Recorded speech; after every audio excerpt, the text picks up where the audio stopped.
Resign किया है, क्या वजह रही है इसके पीछे बताइए।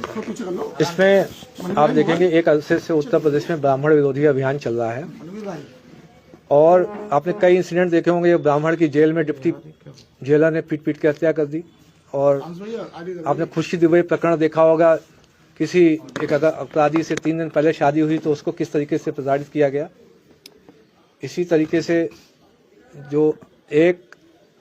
जो थाना था उसमें विकलांग की पीट के हत्या कर दी गई और ऐसे कई अन्य प्रकरण हैं जो समाज के प्रति जो हुए हैं, घटित प्रकरण हुए हैं। इनमें से अभी 2 हफ्ते पूर्व ही जो हमारे मौनी अमावस्या में जो स्नान था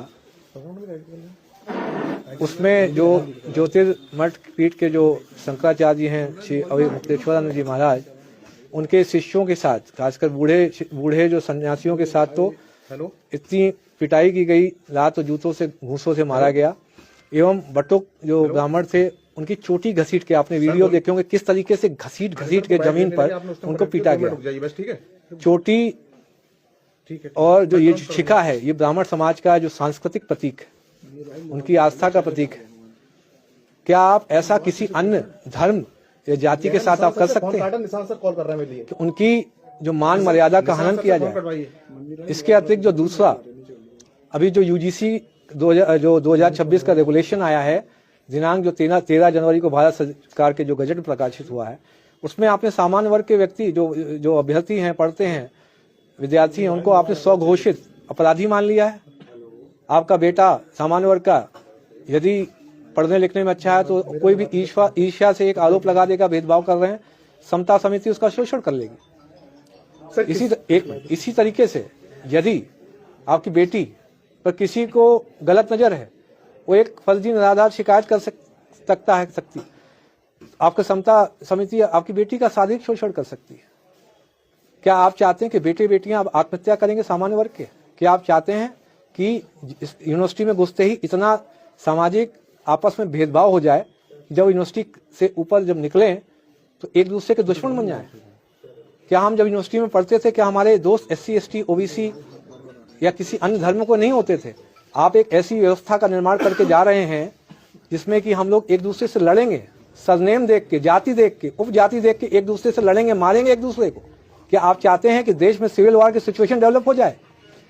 आपसे जो दोनों इश्यूओं में अगर देखेंगे, सामान्य वर्ग इस समय बहुत ही खफा है, आपसे एक तरीके मानसिक रूप से अलग हो चुका है।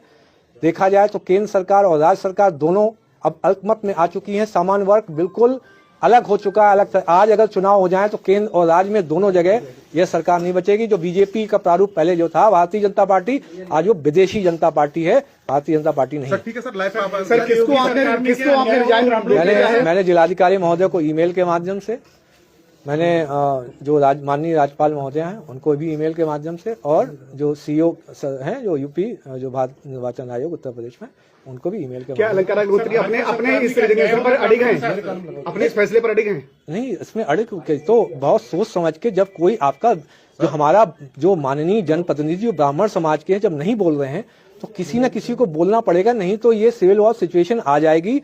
बेटे बेटियों का रेप होगा, विद्यालयों में, विश्वविद्यालयों में शोषण होगा, और तब भी ये जो कॉर्पोरेट कंपनी के एम्प्लॉय जो हमारे ब्राह्मण समाज के माननीय सांसद, माननीय MLA हैं, ये कुछ नहीं बोलेंगे क्योंकि उनको हाईकमान से, जो CEO साहब से कोई भी आदेश नहीं मिलेगा। सर, आपके इस्तीफा के लिए राजनीतिक तौर पर देखा जाने लगा है?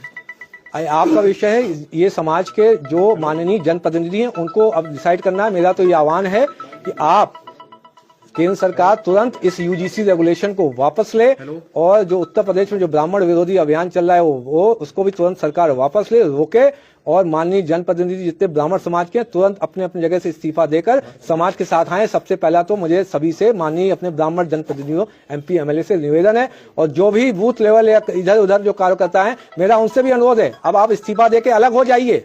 अल्पमत में सरकार, अल्पमत में सामान्य वर्ग अब आपसे अलग हो चुका है। Thank you sir. ठीक है, लाइव पे